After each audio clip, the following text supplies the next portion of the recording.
పరిశుద్ధ గ్రంథంలో విశ్వాసపు ఫలాలను గురించి, విశ్వాసము ద్వారా భక్తులు పొందుకున్న వాటి ఫలాలను గురించి మనం చదువుతుంటే చాలా ఆశ్చర్యకరమైన ఫలాలను పొందుకున్నారు.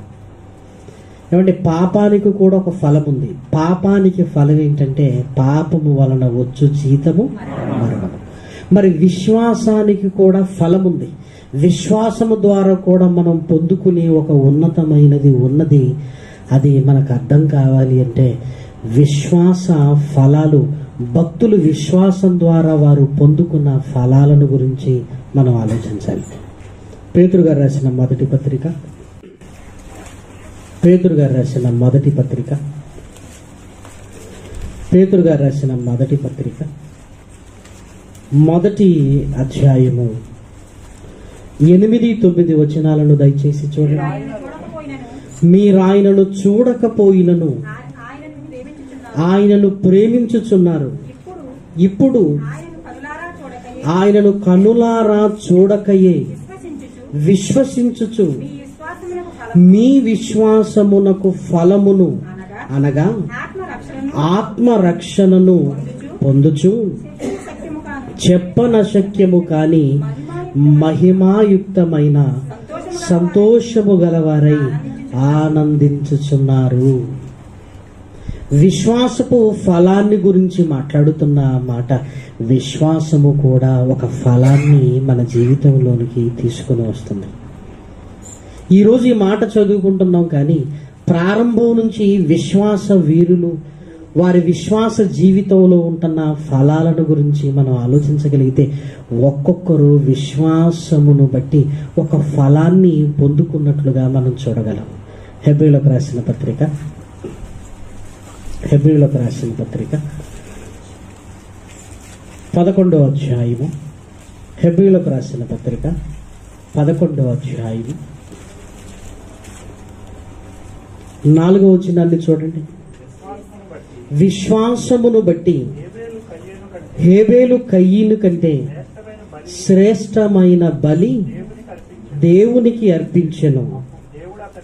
దేవుడతని అర్పణలను గురించి సాక్ష్యం ఇచ్చినప్పుడు అతడు ఆ విశ్వాసమును బట్టి నీతిమంతుడని సాక్ష్యము పొందెను. హేబేలు యొక్క విశ్వాసానికి ఫలమేంటి?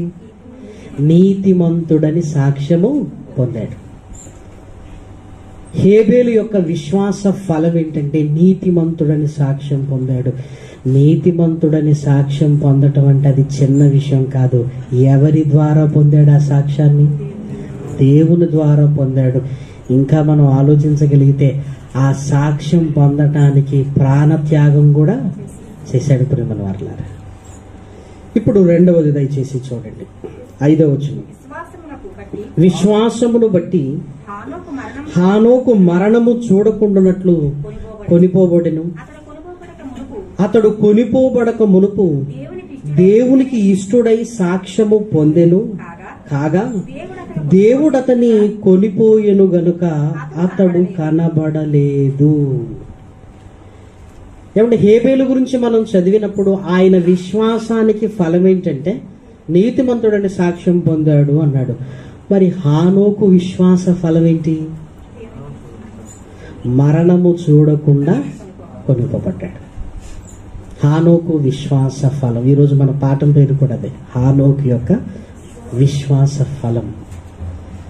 ఈ హెబ్రీయులకు రాసిన పత్రిక 11లో హానోకు గారిని గురించి తప్ప మిగిలిన వారిని చదువుతున్నప్పుడల్లా మనకు చాలా చక్కగా అర్థమవుతుంది. కానీ కష్టంగా ఉండేది ఏంటంటే హానోకు గారి గురించి మాట్లాడారు. పోనీ హానోకు తరువాత మనం చూడగలిగితే 7వ వచనం నోవాహుని గురించి.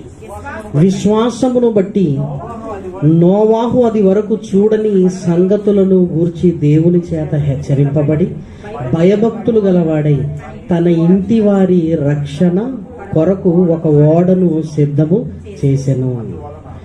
అతడు అందువలన లోకము మీద నేరస్థాపన చేసి విశ్వాసమును బట్టి కలుగు నీతికి వారసుడాయన. అంటే నోవాహు విశ్వాసం ఫలమేంటి? నీతికి వారసుడయ్యాడు. నీతికి వారసుడు. అబ్రహాము విశ్వాస ఫలం ఏంటి? ఇస్సాకు పుట్టాడు. ఎంత నమ్మాడంటే దేవుడు చంపమంటున్నాడు అని ఎలా ఆలోచించాడంటే, నేను చంపుతాను, ఆయన బతికిస్తాడు. నేను చేయవలసింది నేను చేస్తాను, ఆయన చేయవలసింది నేను చంపినా బ్రతికిస్తాడు, నా కొడుకుతోనే నేను వెళతాను అన్న విశ్వాసాన్ని చూడగలిగితే ఏమంటే అబ్రహాము విశ్వాసానికి ఫలం ఏంటో తెలుసా? ఏంటి? విశ్వాసులకు తండ్రి. అబ్బా, తండ్రి, విశ్వాసులకు తండ్రి. ఇలా అందరి గురించి చదువుతున్నప్పుడు మనకు అర్థమవుతుంటది. హానోకు గారి గురించి చదువుతున్నప్పుడు మాత్రం ఆయన విశ్వాస ఫలం ఏంటంటే మరణము చూడకుండా కొనిపోబడ్డాడు. మరణము చూడకుండా కొనిపోబడ్డాడంటే నెంబర్ 1, మరణించకుండా వెళ్ళిపోయాడా? మరణము చూడకుండాన్నట్లు కొనిపోబడ్డాడంటే మరణము చూడలేదు అంటే ఆయన చనిపోలేదా? నెంబర్ 1. నెంబర్ 2, హానోకు గారు చనిపోయాడు, హానోకు గారు మరణించిన సంగతి ఆ కాలంలో ఉన్నవారు ఎవరు చూడలేదు అనేది. నేను ఈ దేశానికి వచ్చిన తర్వాత మా కుటుంబ సభ్యుల్లో మా ఆంటీ గారు చనిపోయారు. ఆమె మరణాన్ని నేను చూడలేదు. అంటే హానోకు గారు మరణించాడు, హానోకు గారు మరణాన్ని ఆ కాలంలో ఉన్నవారు ఎవరు చూడలేదు. ఎవరు చూడలేదు కనుక దేవుడే తీసుకుని వెళ్ళిపోయాడులే అనుకున్నారా? నెంబర్ 3, హానోకు గారు మరణము చూడకుండానట్లు కొనుపోబడ్డాడు అంటే మరణం అన్న పదానికి బైబిల్లో కొన్ని అర్థాలు ఉన్నవి. అవేంటంటే రెండవ మరణం అని ఉంది. రెండవ మరణం అని దేన్ని సంబోధించాడు? నరకాన్ని. కాబట్టి ఆ రెండవ మరణమైన నరకానికి వెళ్ళలేదు అంటే హానోకు గారు మరణము చూడకుండానట్లంటే విశ్వాసం కలిగిన వాడు గనక ఆ నరకాన్ని చూడకుండా వెళ్ళిపోయాడు అనుకుందామా? ఆలోచించండి.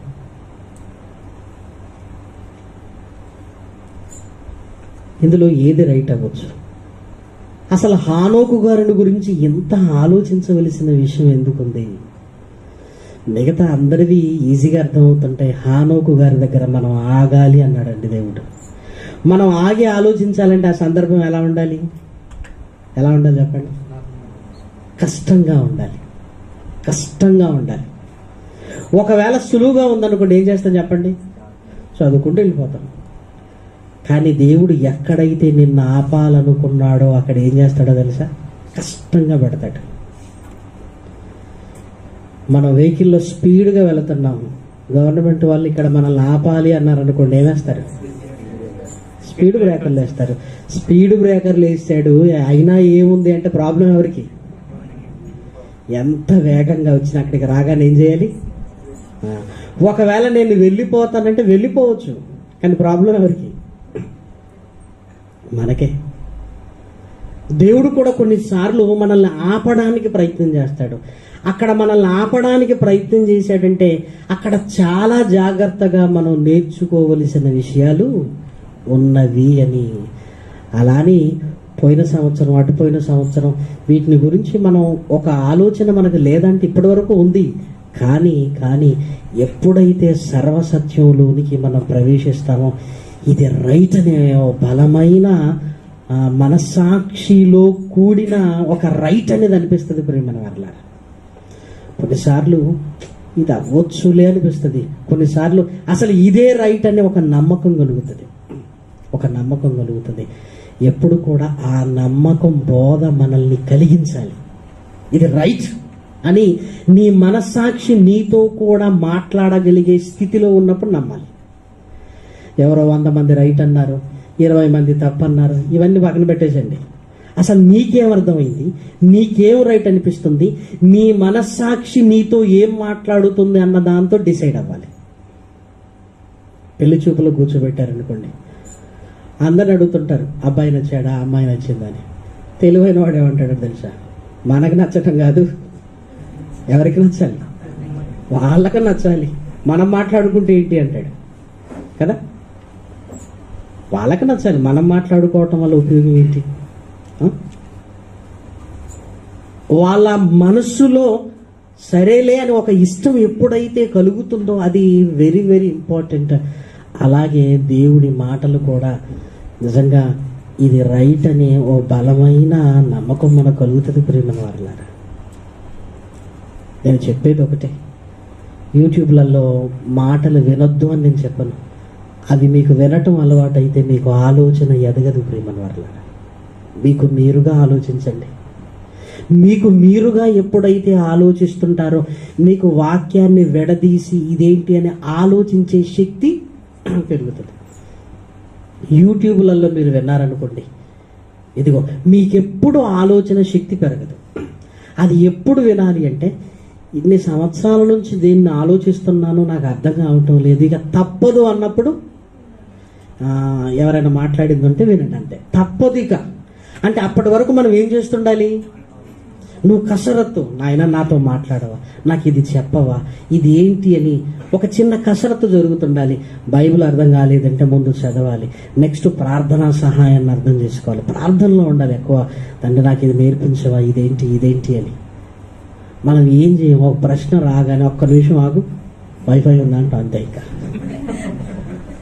ఎవరో మాట్లాడి తీసి పెడతాం, అది కనెక్ట్ అవ్వవు ప్రేమను వారలారు, మనకి కనెక్ట్ అవ్వవు. వంట కూడా చూడండి, ఎవరో చేసింది ఇంకొకరు నచ్చటం కాదు, ఎవరు చేసింది వాళ్ళకి బాగుంటుంది ప్రేమను వారలారు కదా. ఎవరు చేసుకున్నది వాళ్ళకి బాగుంటుంది, అంతే. అందుకే మనకున్న ఖాళీ సమయంలో కాస్త మన పరిశీలన జ్ఞానానికి ఎప్పుడైతే మెరుగుపరుచుకుంటామో నిజంగా అనేక సంగతులలోనికి దేవుడు మనల్ని తీసుకుని వెళ్ళడానికి ప్రయత్నం చేస్తుంటాడు. ఇప్పుడు ఈ 3 కాదా? ఎందుకు కాదు? ఈ 3 కాకపోతే అసలు హానోకు విశ్వాసానికి ఫలం ఏంటి? మొదటిది ఏమనుకున్నాం మనం? నెంబర్ 1, హానోకు మరణించకుండానే వెళ్ళిపోయాడు, ఎందుకంటే విశ్వాసి గనక అనుకున్నాం. ఒకవేళ అది రైట్ అనుకుంటే బైబిల్లో రాయబడిన ఇంకో కొన్ని మాటలు కూడా దాన్ని సమర్థిస్తుండాలి, రైట్ అన్నట్టుగా సమర్థిస్తుండాలి. ఒకవేళ ఇది నిజం అనుకుంటే బైబిల్లో రాయబడిన కొన్ని మాటలు దీనికి వ్యతిరేకంగా మనకు కనపడుతుంటాయి. అందులో మొదటి మాట ఏంటంటే కీర్తనల గ్రంథం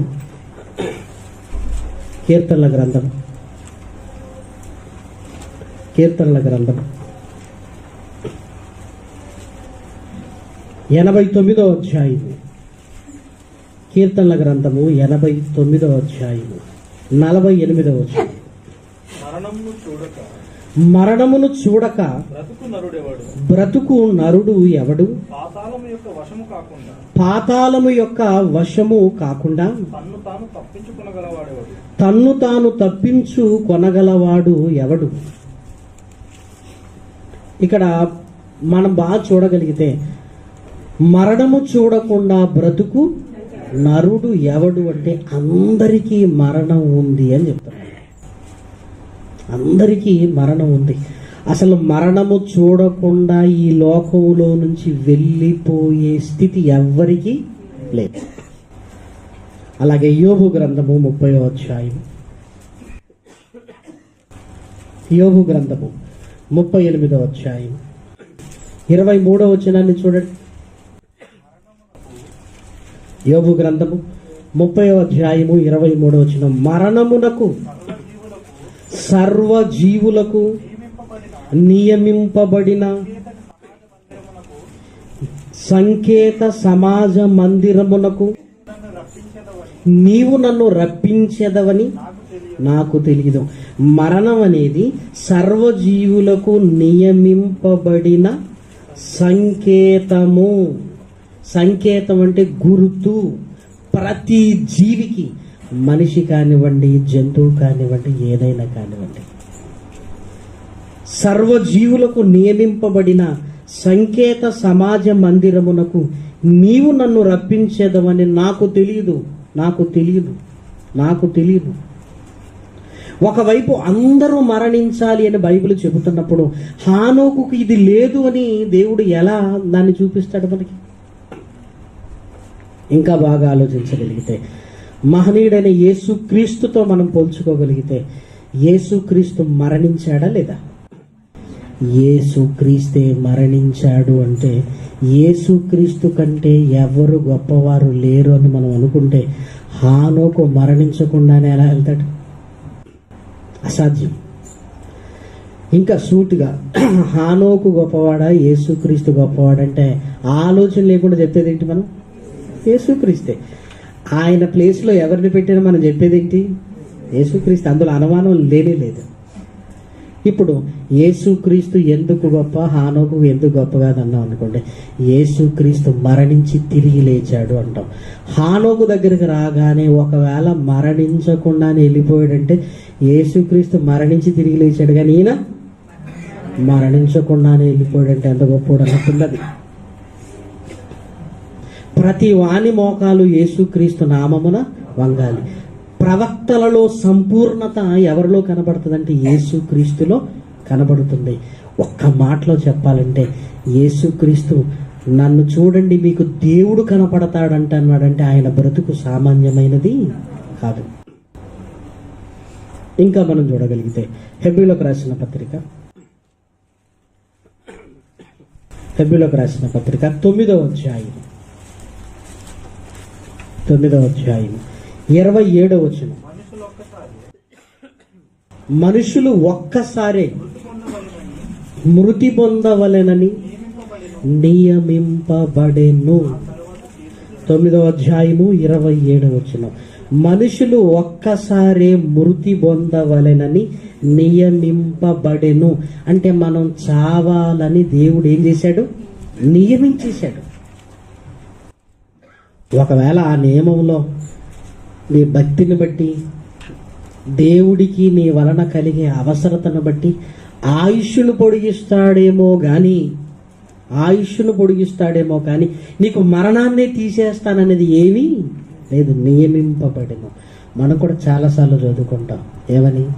ఇదిగో నియమింపబడిన దినములలో ఒక్కటైనను కాకమునిపైన ఆ దినములన్నీ అంటే జననాన్ని మరణాన్ని మనం తల్లి గర్భంలో ఉన్నప్పుడే దేవుడు రాశాడు అంటే హానోకు మరణించలేదు అనేది నమ్మశక్యంగా లేదు. అది మరి ఈ రెఫరెన్స్ అన్ని చూస్తున్నప్పుడు అదేంటి అలా?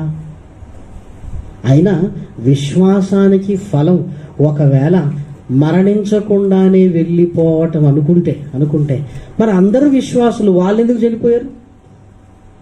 అదే ఫలం అనుకుంటే.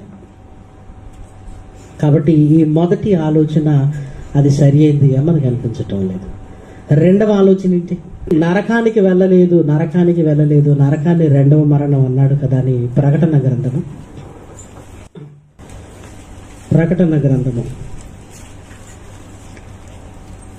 21వ అధ్యాయము 8వ వచనాన్ని చూడండి. పిరికివారును, అవిశ్వాసులను, అసహ్యులను, నరహంతకులను, వ్యభిచారులను, మాంత్రికులను, విగ్రహారాధికులను, అబద్ధికులందరూ అగ్ని గంధకములతో మండుగుండములో పాలు పొందును. ఇది రెండవ మరణం. హానోకు మరణము చూడకుండానట్లు కొనిపోబడ్డాడంటే ఈ రెండవ మరణము చూడకుండా కొనిపోయాడు దేవుడు, లేదంటే మరణించాడు. ఈ రెండవ మరణాన్ని గురించి ఏమైనా మాట్లాడుతున్నాడు? ఈ రెండవ మరణం అనేది ఎప్పుడు? నరకంలో పడేది. హానోకు మరణము చూడకుండా కొనిపోబడును అన్న మాట, ఈ రెండవది ఇప్పుడు మనకు క్రొత్త నిబంధన కూడా ఉంది కనుక దీన్ని అక్కడ కనెక్ట్ చేస్తున్నాం. కానీ హానోకు గారిని గురించి రాసేటప్పుడు రెండవ మరణం నరకపు ఊసి ఏమైనా ఉందా? లేదు. అసలు హానోకు గారు భూమి మీద ఉన్న కాలంలో అసలు ధర్మశాస్త్రం ఉందా? ఈరోజు రాయబడింది కనుక ఇటు నుంచి అటు వెళ్తున్నాం.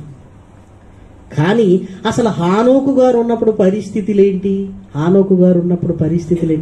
మీరు విశ్వాస వీరుల జాబితాను చూడగలిగితే వారు ఇక్కడే రక్షింపబడినట్లుగా ఉంది తప్ప విశ్వాస ఫలానికి మేము పరలోకానికి వెళ్ళిపోతున్నామన్న అంత సుదూరపు ఆలోచన అక్కడ రాయబడలేదు. నీతిమంతుడిగా సాక్ష్యం పొందాడు, నోవాహు రక్షింపబడ్డాడు, అబ్రహాము విశ్వాసులకు తండ్రి అయ్యాడు, కొడుకు పుట్టాడు అని ఓ నరకపు ఆలోచన లేదు. ఇప్పుడు మనకి ఎందుకు వస్తుందంటే ఈ గ్రంథము ఆ గ్రంథం ఉంది కనుక ఇటు నుంచి అట్టు వెళ్తున్నా.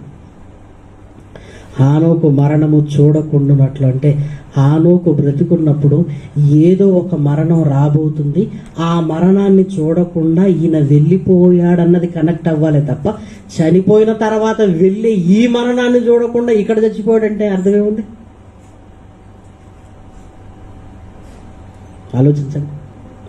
కాబట్టి ఈ రెండవ మరణాన్ని తీసుకొచ్చి ఇదిగో మరణము చూడకుండాన్నట్లు కొనిపోబడ్డాడంటే ఆయన బతుకున్నప్పుడు ఆయనకి ఏదో మరణం వస్తుంటే అలా మరణించకుండా వెళ్ళిపోయాడని చెప్తున్నాడే తప్ప ఇదిగో ఇక్కడికి వెళ్లకుండా అక్కడ చచ్చిపోయాడు అనేది మాత్రం కాదు ప్రియమైన వారలారా. ఇంటికి వెళ్ళిన తర్వాత మీరు కూడా బాగా ధ్యానించాలి. మీ మనస్సుకు ఇది రైట్ అనిపించేలా ఉండాలి సత్యం. అది నిజంగా మన జీవితాలకు చాలా ఉపయోగకరంగా ఉంటుంది ప్రియమైన వారలారా. కాబట్టి ఈ మూడు కొంచెం గందరగోళంగానే మనకు అనిపిస్తుంది. అసలు హానోకు ఎవరు, ఆయన ఎంతకాలం బ్రతికాడు, అసలు ఆయన జీవిత విశేషాలేంటి, అసలు హానోకు జీవితంలో ఏమి రాయబడ్డాయో ఒక్కసారి మరలా పాత నిబంధనలోనికి వెళ్ళి వాస్తవం ఏంటో మనం తెలుసుకోవడానికి ప్రయత్నం చేస్తే ఆదికాండము 5వ అధ్యాయం. ఆదికాండము 5వ అధ్యాయం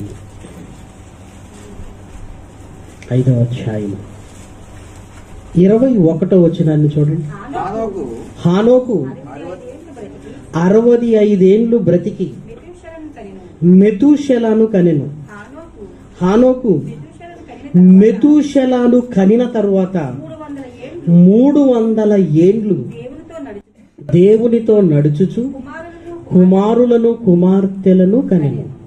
హానోకు దినములన్నీ 365 ఏండ్లు హానోకు దేవునితో కూడా నడిచిన తర్వాత దేవుడు అతనిని తీసుకొని పోయెను గనుక అతడు లేకపోయెను. ఇదే ఈ 3 వచనాలే హానోకు గురించి ఇక్కడ రాయబడ్డాయి. ఈ 3 వచనాలలో మన పరిశోధన ఎలా ఉండాలి అంటే అసలు హానోకు గారు దేవుడు కొరకు బ్రతకటం ఎప్పుడు స్టార్ట్ అయింది అని చెప్తున్నాడంటే 21లో హానోకుకు 65 ఏండ్లు బ్రతికి మెతూషెలను కనెను. హానోకు మెతూషెలను కనిన తరువాత అంటే దేవుళ్ళలోనికి ఎప్పుడు వచ్చాడు? మెతూషెలను కనిన తర్వాత. మరి మెతూషెల కంటే ముందు పిల్లలు ఉన్నారంటే ఉన్నారు, కానీ ఈయన దేవునిలోనికి మాత్రం రాలేదు. మెతూషెలను కన్న తర్వాత దేవునిలోనికి వచ్చాడు. వచ్చిన ఆయన ఇదిగో మిగిలిన 300 ఏళ్ళు దేవునితో నడిచాడు. మెతూషెల పుట్టగానే ఎందుకు మారాడు అంటే ప్రతి మనిషి జీవితంలో ఒక టర్నింగ్ పాయింట్ ఉంటుంది. ప్రతి మనిషి జీవితంలో ఏమంటే అదే నా జీవితంలో నన్ను మార్చింది అని చెప్పుకునే ప్రతి మనిషి జీవితం ఒక టర్నింగ్ పాయింట్ ఉంటుంది. అది పెళ్లి కావచ్చు, అది మనకు గర్భఫలాన్ని దేవుడు ఇవ్వచ్చు, అది ప్రమాదం కావచ్చు. అన్నింటిని ఈజీగా తీసుకోకండి ప్రియమైన వారలారా. నువ్వు ఈజీగా తీసుకున్నావంటే నువ్వు మారవు. కొంచెం సీరియస్గా తీసుకో. ఇక్కడ నుంచి నా జీవితం మారాలి, సీరియస్గా తీసుకో. మెతూషెల పుట్టిన తర్వాత హానోకుకు ఒక సీరియస్నెస్ వచ్చింది. మెతూషెల పుట్టగానే ఎందుకు వచ్చింది అని ఆలోచించి మెతూషెల దగ్గర మనం ఆగితే మెతూషెల అనగానే మనకు ఏం గుర్తొస్తుంది చెప్పండి? బైబిల్లో ఎక్కువ సంవత్సరాలు బ్రతికిన వ్యక్తి, ఇంచుమించు 969 సంవత్సరాలు. ఏమంటే ఇంచుమించు 969 సంవత్సరాలంటే అది సామాన్యమైన విషయమా? అంటే మెతూషెల పుట్టిన తర్వాత ఏదో జరిగింది. అసలు ఏం జరిగి ఉండొచ్చు అని మనం ఆలోచించగలిగితే అసలు మెతూషెల అన్న పేరుకు అర్థం ఏంటో తెలుసా? మెతూషెల అన్న పేరుకి అర్థం ఏంటంటే అతడు చనిపోయిన తరువాత. బైబిల్లో మీరు ఎక్కడ చూడండి పేరుకు ఖచ్చితంగా ఆ సిచ్యువేషన్కు సంబంధించిన అర్థం ఉంటుంది. పేరుకు ఆ సిచ్యువేషన్కి సంబంధించిన అర్థం ఉంటుంది ప్రియమైన వారలారా. దేవుడు ఎక్కడ పేర్లు పెట్టినా కూడా అర్థం ఉంటుంది ఆ పేరుకి. అసలు మెతూషెల అనే పేరుకు అతడు చనిపోయిన తర్వాత అనే అర్థాన్ని ఇచ్చే పేరును ఎందుకు పెట్టాడంటే, దేవుడు హానోకుతో మాట్లాడుతూ, హానోకు, నీ కొడుకుకు ఏం పేరు పెట్టాలో తెలుసా? ఏం పేరు పెట్టాలంటే, నేను జరిగించబోయే ఒక మహా కార్యక్రమాన్ని గురించి నీతో మాట్లాడుతున్నాను. దానికి గుర్తు ఏంటంటే, అది నీ కొడుకు చనిపోయిన తర్వాత. కాబట్టి నీ కొడుకుకు నువ్వేం పేరు పెట్టాలి? మెతూషెల అని పేరు పెట్టు. అంటే ఇప్పుడు మెతూషెల జరగబోయే ఒక భయంకరమైన ప్రమాదానికి గుర్తు.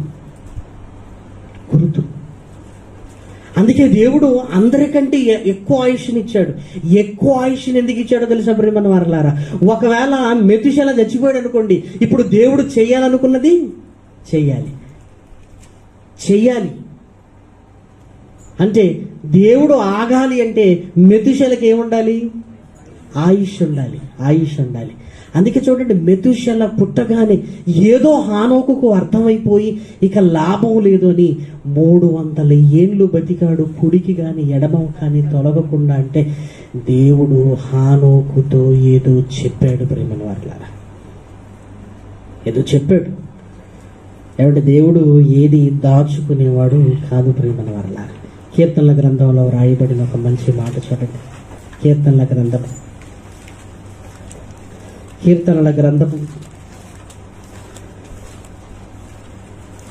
25వ అధ్యాయము 14వ వచనం. కీర్తనల గ్రంథం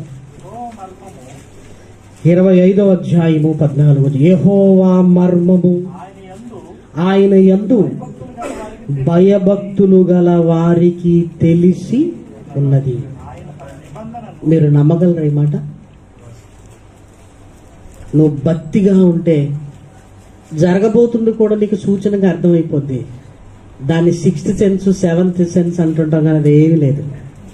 దేవుడు చూపిస్తాడు మాట్లాడారు. ఏంటి ఇలా అయిపోతుంది, ఏదో ఇబ్బంది అని అనిపించింది అనుకోండి, అది వెంటనే అనుకోకండి, సీరియస్గా తీసేసుకోండి అంతే. ఇంకా ఇలా ఎందుకు అనిపించింది? దేవుడి ఆలోచన ఏమైనా కలిగించాడా? యెహోవా యందు భయభక్తులు కలిగి ఉన్న వారికి ఆయన మర్మము తెలిసియే ఉన్నది.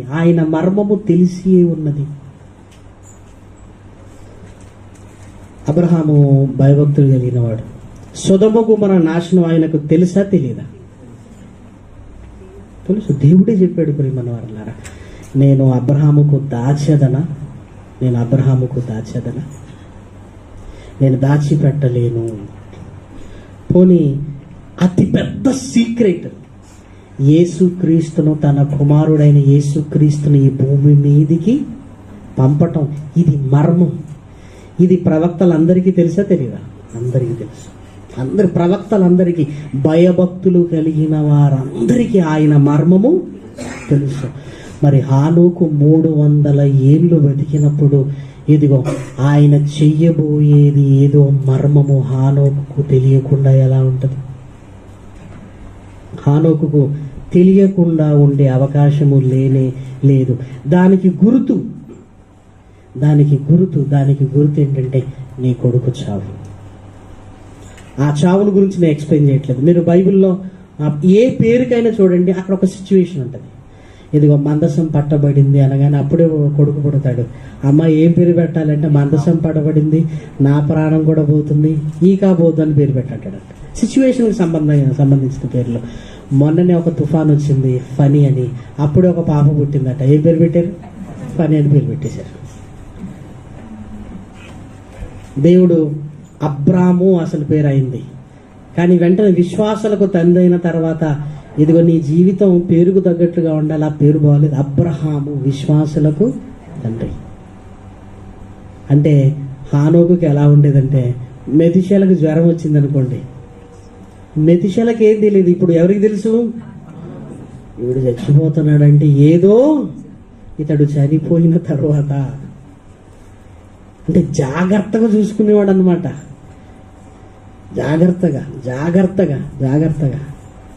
ఒకవేళ మెతుషెల కనపడట్లేదు అనుకోండి, హానోకి ఎలా ఉండేది? అమ్మో, కొంపతీసేమన్నా అయిందా ఏంటి? అమ్మో, దేవుడు చెప్పింది నెరవేరుతుందా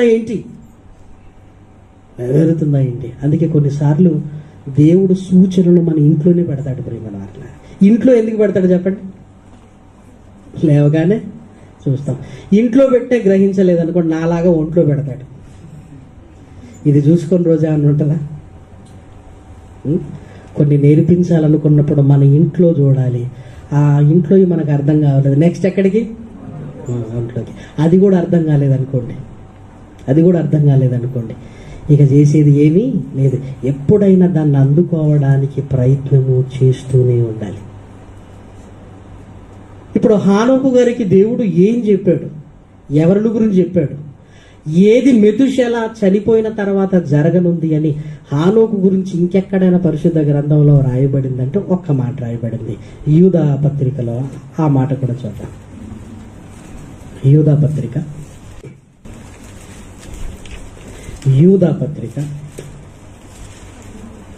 మొదటి అధ్యాయం. యూదా పత్రిక మొదటి అధ్యాయం 14వ వచనం.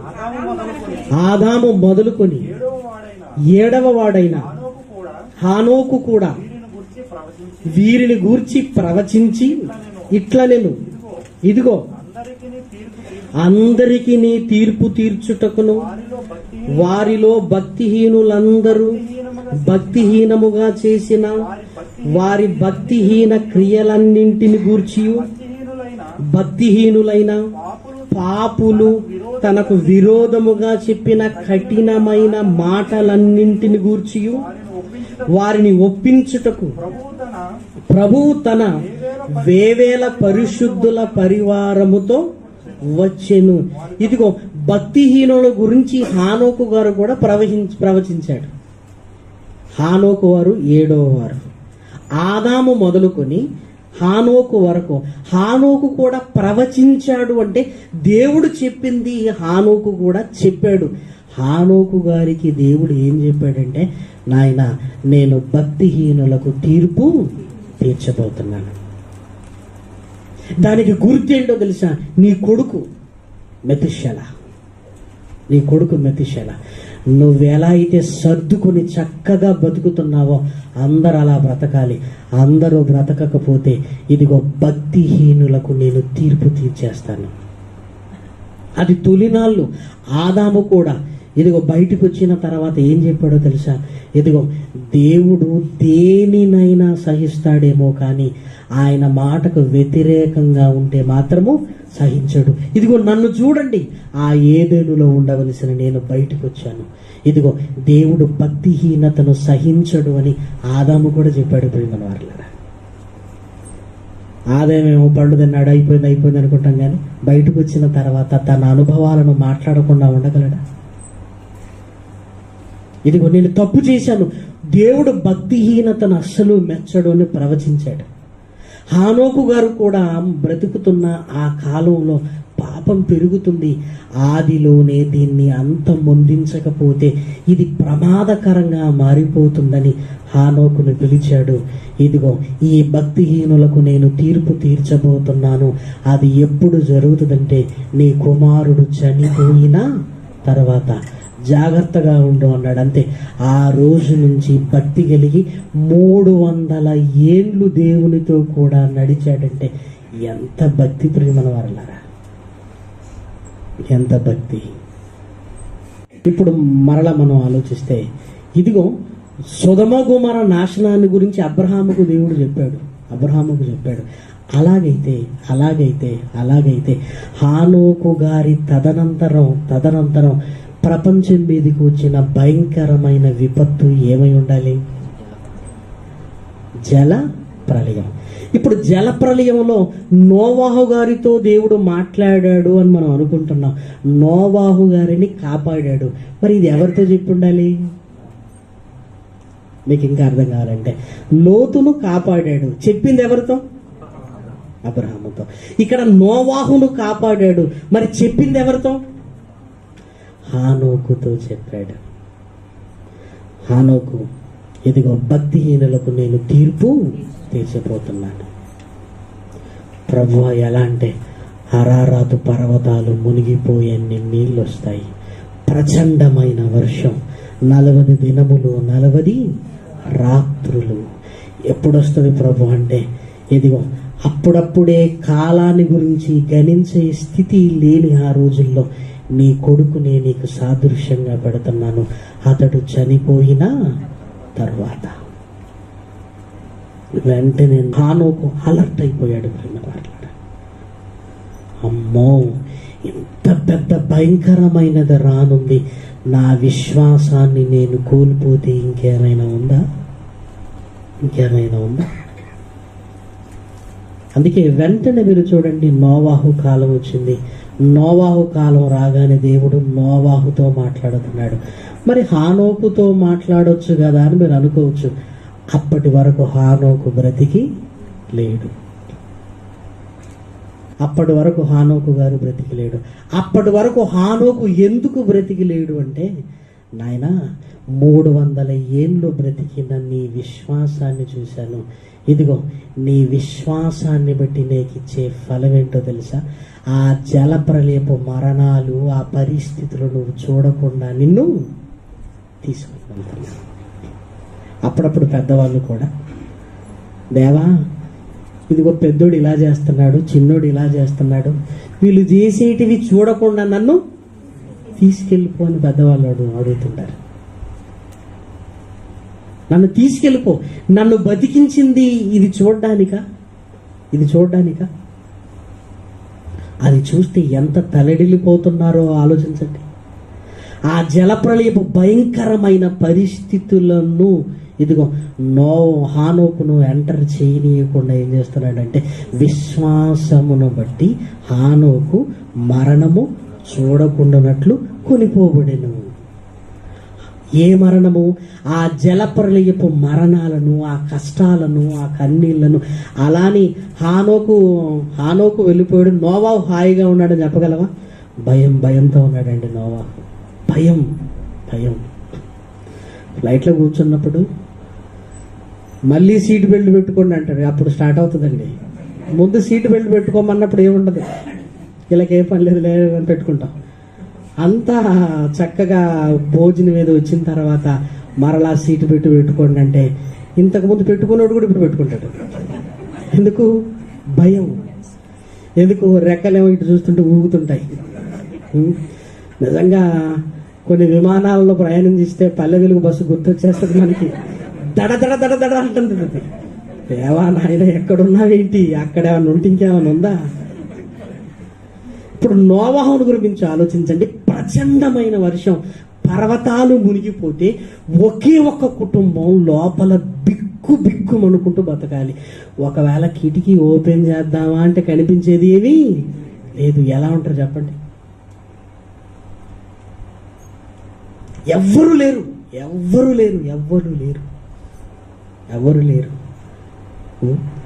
టైటానిక్ ఓడైనా మునిగిపోయింది కానీ ఈ ఓడ మునిగిపోలేదు. ఓడకి ఏమన్నా అయితే పశువులు ఉన్నాయి, పరిస్థితి ఏంటి? ఏమంటే ఎంత వేదన అనుకుంటుంటారు ఆలోచించండి. నోవాహు ఓడ కట్టిందే మనం అక్కడి వరకు ఆలోచిస్తాం. ఓడలో ఉన్న 40 రోజులను ఆలోచించండి. అసలు ఆ 40 రోజులు ఏదో ఆనందంగా సంతోషంగా మేము బతికిపోయామని ఉన్నాడు అనుకుంటున్నారా? భయం. ఏం జరుగుతుందో. హానోకుతో దేవుడు మాట్లాడుతూ, హానోకు ఇదిగో ఆ కష్టాలలో, ఆ కన్నీళ్లలో నువ్వు ఉండటానికి వెళ్ళలేదు. నీ విశ్వాసాన్ని బట్టి నేను నీకు ఇచ్చే ఫలం ఏంటో తెలుసా? ఆ పరిస్థితులలో, ఆ మరణంలో నిన్ను నేను ఉంచను అన్నాడు. అయినా మరణము అన్న పదానికి అర్థం ఏంటో తెలుసా ప్రియమైన వారలారా? మరణము అన్న పదానికి వేదన, బాధ. మరణం అన్న పదానికి అర్థం ప్రియమైన వారలారా, హానోకు మరణము చూడకుండునట్లు అంటే మనము ఇదిగో చావకుండునట్లు అనుకుంటున్నాం, కానీ అక్కడ మరణం అన్న దానికి అర్థం ఏంటంటే బాధ. యేసుక్రీస్తుని గురించి కూడా మాట్లాడుతూ మరణ వేదనలను ఆయన, మరణం అంటే వేదన. కాబట్టి హానోకు విశ్వాసాన్ని చూస్తూ, ఇదిగో నీవు మరణము చూడకుండాను అట్లంటే ఆ జలప్రలయం, ఆ బాధలు ఇవన్నీ అనుభవించకుండా నేను నిన్ను ముందుగానే తీసుకొని వెళుతున్నాను. ఎందుకు అంత ముందుగా తీసుకొని వెళుతున్నానంటే హానోకు విశ్వాసానికి ఉన్న ఫలము ప్రియమైన దేవుని పిల్లలారా. అందుకే మరణం అన్న పదానికి పరిశుద్ధ గ్రంథంలో ఎన్నోసార్లు మీరు చూసినా ఇది రెండవ మరణం అని నరకం అన్నాడు. మరణం అంటే చావటం అనే మీనింగ్ మనకు అర్థమైతే నరకంలో చావుందా? లేదు. మరి ఇది రెండవ మరణం అన్నాడంటే అర్థం ఏంటి? బాధ, వేదన అని. హానోకు మరణము చూడకుండానట్లుగా కొనిపోబడ్డానంటే ఆ రానున్న జల ప్రళయము, ఆ చావులు, ఆ ఓడలో ఇదిగో బాధ, వేదన, ఈ పరిస్థితులన్నీ నువ్వు చూడవు నాయన. నేను నీకు ఇచ్చే విశ్వాసపు ఫలం ఏంటో తెలుసా? ఇదిగో ఆ మరణపు చావులు, ఆ వేదనను అనుభవించకుండానే నేను నిన్ను తీసుకొని వెళ్ళిపోతున్నాను అన్నాడు. మనం మాట్లాడాలి. ఇది సందర్భానికి తగినది, సందర్భానికి తగినది. ఇప్పుడు సీక్వెన్స్ మీరు ఆలోచించండి. కయీను, హేబేలు, హానోకు, జలప్రలయం. ఆ 5వ వచనం మీరు చూడగానే వెంటనే జలప్రలయం. అంటే ఇప్పుడు మరణము చూడకుండా ఉన్నట్లుగా కొనిపోబడ్డాడంటే అప్పుడు వచ్చిన మరణం ఏంటి? 5వ వచనంలో జలప్రలయం. ఓహో, ఈ మరణము చూడకుండా హానోకు కొనిపోబడ్డాడు అని ఈజీగా ఆ సందర్భాన్ని చదివితే మనకు అర్థమవుతుంది. ఆ మొక్కని తీసుకెళ్ళి ఎక్కడికో వెళ్ళి ఆలోచించడం కంటే అసలు ఈ సందర్భంలో దేవుడు ఏం మాట్లాడుతున్నాడు అంటే ప్రారంభం నుంచి మాట్లాడుతున్నాడు. 5వ అధ్యాయం రాగానే నోవాహు జలప్రలయం అంటే హానోకును ఈ మరణము చూడకుండానట్లుగా, ఈ బాధలు అనుభవించకుండా, ఈ కష్టాన్ని హానోకు అనుభవించకుండా తీసుకుని వెళ్ళిపోయాడు అని మనకు అర్థమవుతుంటుంది ప్రియమైన వారులారా. అంటే హానోకు విశ్వాసం ఎంత గొప్పది అంటే హానోకు విశ్వాస ఫలం ఆ వేదనలో దేవుడు ఉంచకుండా తీసుకుని వెళ్ళిపోయాడు. అందుకే అప్పుడప్పుడు కూడా మనకు కూడా తీరని రోగాలు వచ్చినప్పుడు మనం కూడా ఏమంటాం తెలుసా? నాయన ఇదిగో నేను అలా మరణించొద్దు నాయన, ఆ మరణం మాత్రం నేను చూడొద్దు. కొన్ని మరణాలు జరుగుతుంటాయి. కిడ్నీని ఫెయిల్ అయితే డయాలసిస్ అని తీసుకుని వెళతారు. రక్తాన్ని మొత్తం తీస్తారు, మరలా రక్తాన్ని ఎక్కిస్తారు. రక్తం అంతా తీసినప్పుడు శవంలా పడి ఉండాలి. మరలా రక్తాన్ని ఎక్కిస్తున్నప్పుడు పెయిన్. ఇదంతా జరగటానికి ఇంచుమించు 3 గంటల నుంచి 5 గంటలు, 3 గంటల నుంచి 5 గంటల వరకు శవంలా పడి ఉండాలి. ఏంటి బాధ? దేవా, ఈ మరణము చూడకుండా నన్ను తీసుకొని పో, ఈ మరణము చూడకుండా నన్ను తీసుకొని పో. ఏంటి ఆ బాధ కదా? మనం కూడా చావు వస్తే ఏదో టకీమని రావాలి తప్ప ఇక రేపు చేస్తాం, ఎల్లుండి చేస్తాం, మరో రోజు చేస్తామంటే ఆ బాధలు తట్టుకోగలం అసలు మనం? అప్పుడు మనం అడిగేది ఏంటో తెలుసా? నాయన నన్ను తీసుకుని వెళ్ళిపో, అలాంటి మరణాన్ని మాత్రం నేను చూడొద్దు.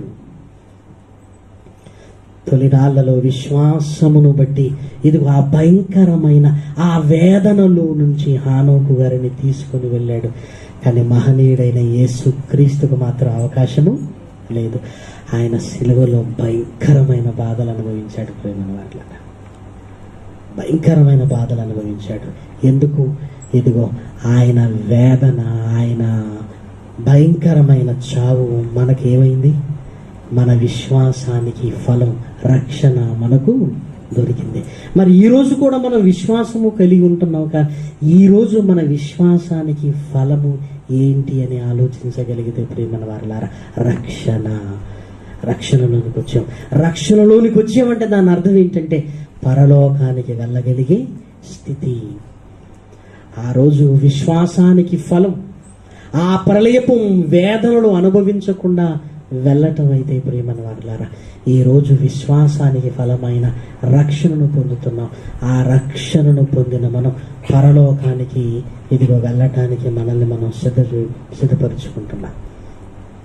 కాబట్టి పరిశుద్ధ గ్రంథంలో హానోకు మరణము చూడకుండానట్లు అంటే ఆయన వేదన అనుభవించకుండా, ఆయన కష్టం అనుభవించకుండా, ఆ పరిస్థితుల వరకు నా కుమారుణ్ణి నేను ఎందుకు ఉంచాలి? అప్పుడప్పుడు హాస్పిటల్లో ఉన్నప్పుడు ఏమండి మరి పిల్లోని తీసుకురమ్మన్నారా అని అడిగారు అనుకోండి, భార్యతో ఏమంటాడంటే ఇక్కడికి వద్దులేవాడు, హాస్పిటల్కి తీసుకురానివ్వరు ప్రేమ అట్లా. వద్దులే, ఇవన్నీ వాడు చూడటం ఎందుకు? ప్రేమ అది. ఆ రాబోయే జల ప్రళయపు ఆ పరిస్థితులలో నా కొడుకు వద్దు, ఈ లోపే నా కొడుకును నేను తీసుకుంటాను.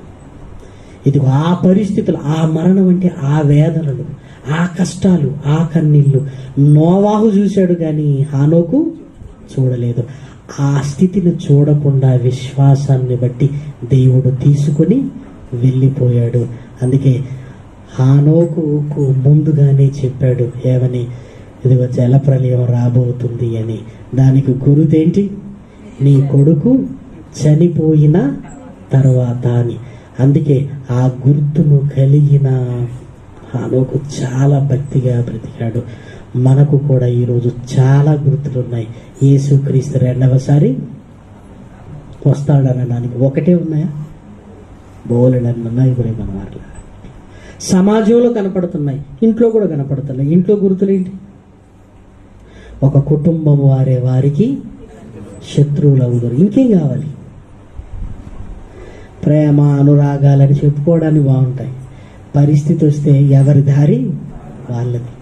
యేసుక్రీస్తునే కష్టం రాగానే వదిలేశారంటే మనల్ని అంటి పెట్టుకుంటారనుకుంటే మనం పిచ్చోళ్ళమా మంచోళ్ళమా?